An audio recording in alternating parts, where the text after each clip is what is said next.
Jadi tulang punggung keluarga, Via Valen pilu justru dimanfaatin, dimusuhi imbas stop uang bulanan.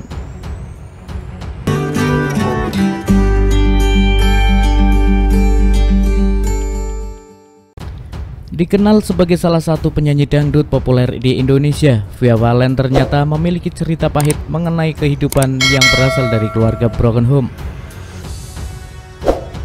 Dia diketahui harus menjadi tulang punggung keluarga. Baru-baru ini Via Valen membagikan ceritanya selama menjalani peran sebagai anak pertama sekaligus tulang punggung dari keluarga broken home. Namun meski sudah berperan menjadi tulang punggung keluarga, Via Valen malah mendapat perlakuan kurang mengenakan, terutama dari keluarganya sendiri. Melansir dari postingan Instagram pribadinya yang diunggah Jumat 16 Desember 2022, Via Valen akhirnya mengungkapkan derita yang dipendamnya selama ini. Gara-gara aku bikin caption soal anak broken home, DM-ku jadi rame. Pada kepo gimana aku di keluargaku. Oke, aku bales di sini aja ya, tulis Via Valen di kolom keterangan mengawali ceritanya. Setelah Via Valen menceritakan perihal dirinya yang diharuskan menanggung semua kebutuhan keluarga, termasuk kebutuhan untuk adik-adiknya yang memang tak bekerja. Tiap bulan per tanggal 1 mereka dapat jatah uang jajan dari aku, bahkan hadiah dari aku, mobil, motor, dan lain-lain. Setiap biaya yang keluar misal servis sampai bayar pajak juga aku yang bayar, tulis Via Valen. Namun gegara sering diandalkan memenuhi kebutuhan, adik-adiknya pun menjadi keenakan dan enggan untuk bekerja. Barulah aku sadar caraku salah. Akhirnya aku stop jatah bulanan dan biaya-biaya pribadi mereka termasuk servis dan pajak kendaraan, dengan tujuan biar mereka mikir dan mau kerja, tambah Via Valen. Parahnya, saat mulai bersikap tegas agar adik-adik mandiri, Via Valen malah mendapat perlakuan tak mengenakan. Aku dimusuhin dong, bahkan hadiah dari aku mobil diam-diam dijual tanpa basa-basi. Parahnya lagi malah nyalain aku karena nggak punya duit dan bilang yang namanya hadiah kan haknya yang dikasih, mau diapain aja, ungkap Via. Kendati demikian, Via Valen tetap mencoba ingin konsisten dan memberikan pelajaran, hingga pada akhirnya adik dan saudaranya yang mulai sadar. Namun lagi-lagi kesadaran itu tak membuahkan hasil signifikan, gegara adik dan saudaranya tak konsisten dalam berusaha. Mereka mulai kerja tapi tetap ya nggak mau susah, dimodalin berkali-kali juga nggak jadi apa-apa karena nggak konsisten. Sekarang mereka masih usaha, doain adik-adikku makin sukses ya teman-teman, imbuh Via Valen. Dan dari pengalamannya itu, Via Valen ingin memberikan pesan agar orang-orang yang sama sepertinya untuk memberani mengambil langkah tegas. Buat anak pertama di sini adalah kamu harus tegas, jangan terlalu manjain adik-adikmu, ajarin mereka tanggung jawab biar nggak terbiasa ketergantungan sama kamu. Karena kalau kamu anak pertama udah nggak ada, mereka nggak rapuh, tutup Via Valen. Sebelumnya dikabarkan Via Valen sempat diliput kebahagiaan akan kehadiran seorang anak. Namun kebahagiaan Via Valen seketika sirna kala mengetahui janin yang dikandungnya tak berkembang. Istri Sevra Yolandi ini mengalami keguguran lantaran janinnya tak berkembang pada usia kehamilan 8 minggu. Sempat ngotot mempertahankan janinnya, kondisi Via justru drop bahkan seperti orang kritis. Benarkah Via Valen kini kapok mengabaikan saran dokter untuk kuret? Via Valen harus menerima kenyataan pahit karena kehilangan calon bayinya yang pertama. Selain harus rela kehilangan calon bayinya, Via Valen rupanya juga sempat pingsan gara-gara tak segera dirawat di rumah sakit. Penyebabnya, Via Valen sempat menolak saran dokter untuk kuret. Kondisinya pun drop, tensi rendah, dan kekurangan darah hingga berujung pada transfusi darah sebanyak 4 kantong. Dokter pun sempat menyatakan Via Valen dibawa ke rumah sakit dalam kategori terlambat. Dihimpun tribunnews.com Kamis 27 Oktober, berikut kronologi Via Valen pingsan dan drop sebagai mana diceritakan Via Valen di akun Instagramnya. 1 Oktober 2022, Via Valen melakukan pemeriksaan USG. Saat diperiksa, jantung janin yang dikandung Via Valen tidak berdetak. Selain itu, janin juga tidak bergerak. Dokter pun menyatakan janin Via Valen tidak berkembang dan harus dikuret. Atas vonis dokter itu, Via Valen menolak dan mencoba mencari solusi dengan mendatangi dokter lain. 3 Oktober 2022, Via Valen datang ke dokter yang lain.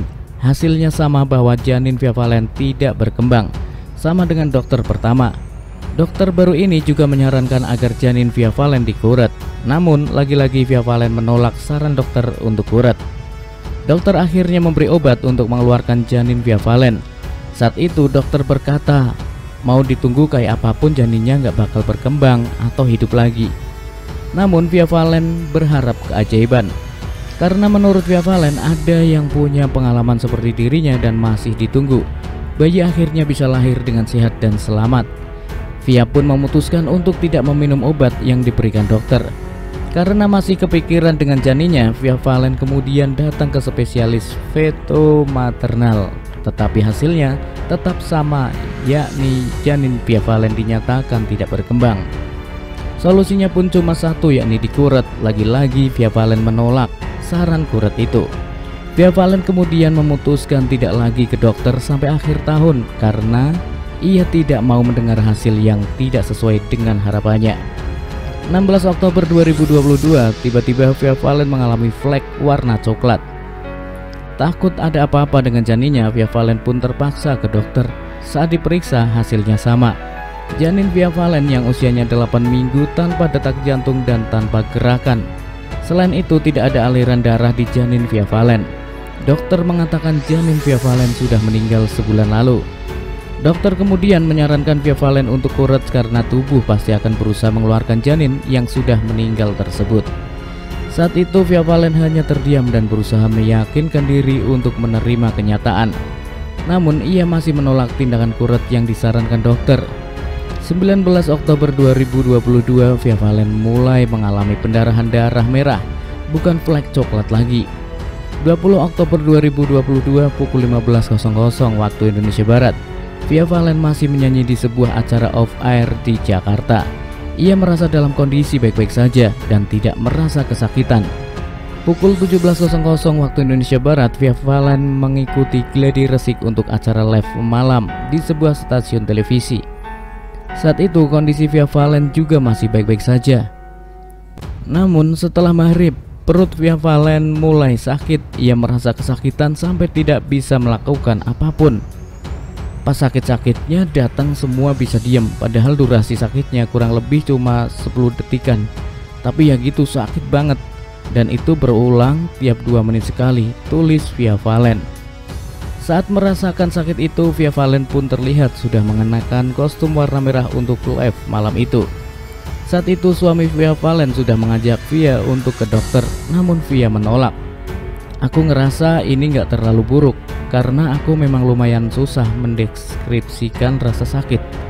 Mungkin karena aku termasuk tipe orang yang kuat nahan sakit kali ya, tulisnya.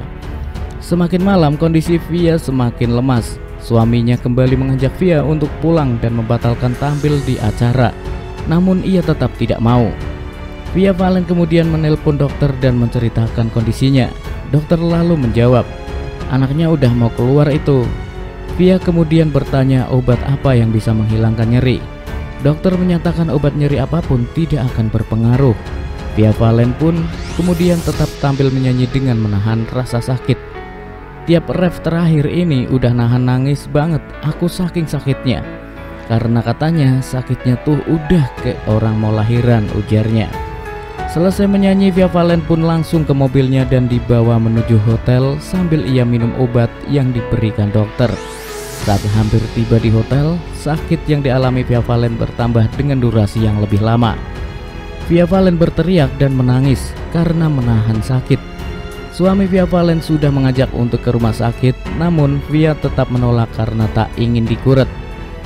Aku ngikutin kata dokter aja, kalau udah keluar pasti udah gak sakit lagi, jadi cukup minum obat saja, tulisnya. Sampai di hotel sekitar pukul 12 malam, Via Valen diantar ke kamar dengan kursi roda. Setelah tiba di kamar, tiba-tiba Via merasa ada yang keluar. Ternyata yang keluar cuma cairan saja, tanpa gumpalan apapun. Namun 15 menit kemudian Via Valen kembali kesakitan. Kali ini ia mengeluarkan darah cukup banyak. sampai netes-netes kayak air keran, tulisnya. Suami Via Valen pun sangat khawatir dan bertanya kondisinya, apakah lemas atau tidak mengingat darah yang keluar cukup banyak. Via Valen mengatakan kondisi baik-baik saja dan tidak merasa lemas. Via kemudian berbaring di kasur. Tak lama kemudian Via merasakan ada yang keluar lagi. Ia kemudian kebatup lagi. Kali ini darah yang keluar lebih banyak dari yang sebelumnya. Via kemudian merasa lemas. Aku senderan di bathtub. Terus aku bilang sama suami, "Bi, aku lemas, mulai keliangan aku. Kayaknya aku mau pingsan," tulis pelantun lagu Sayang ini. Suami kemudian memeluk Via Valen. Via merasa pandangannya saat itu mulai remang-remang. Ia kemudian bilang lagi ke suaminya, "Aku udah gak kuat nahan Bi, mau pingsan aku." Suami Via Valen pun menjawab, "Jangan pingsan Mi, ayo ke dokter ya, istighfar terus, baca doa terus Mi." Via Valen diajak bicara terus. Saat itu Via Valen tidak mau dibawa keluar kamar dengan keadaan kotor banyak darah. Ia berpikir untuk mandi dulu. Akhirnya aku bilang, "Aku gak bisa gini Bi, aku gak mau kotor. Aku mau mandi dulu," sambil langsung berdiri keluar dari bathtub. Baru satu kaki yang keluar dari bathtub, aku makin lemas, gak bisa bawa badan dan akhirnya langsung pingsan, tulisnya. Via Valen pun pingsan, kata suaminya. Saat Via pingsan, nafas Via Valen udah tersengal-sengal seperti orang ngorok. Beberapa saat kemudian Via Valen sadar dan sempat mendengar suami nangis sambil berkata, "Mi, tolong jangan giniin aku Mi." Via Valen mendengar suara suaminya dan kemudian bilang, "Aku udah gak apa-apa Bi." Tahu Via Valen sadar, suaminya langsung membersihkan darah di tubuh Via Valen. Ia juga membersihkan darah di bathtub. Setelah itu Via Valen dibawa ke kasur dan diberi air minum sambil yang lain telepon dokter dan ambulans. Sampai akhirnya aku ngerasa ada yang keluar lagi. Kali ini darahnya sampai bocor ke celana.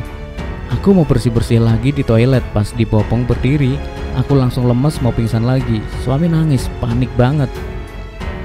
Kulit aku warnanya udah kuning banget, pucat semuanya sebadan sampai muka. Kaki aku juga dingin kayak es. Akhirnya suami bilang, "Udah nggak bisa nunggu lagi, langsung ke rumah sakit aja pakai mobil," tulis Via Valen. Dini hari itu juga Via Valen dibawa ke rumah sakit. Saat di rumah sakit, tekanan darah Via Valen cuma 60. Normalnya tekanan darah manusia adalah 90. Menurut Via Valen, kondisinya saat itu sudah seperti orang kritis. Via Valen mengaku tidak menyangka kondisinya bakal seburuk itu. Di situ ternyata tensiku cuma 60, tanganku diinfus dua-duanya, detakku ada di monitor.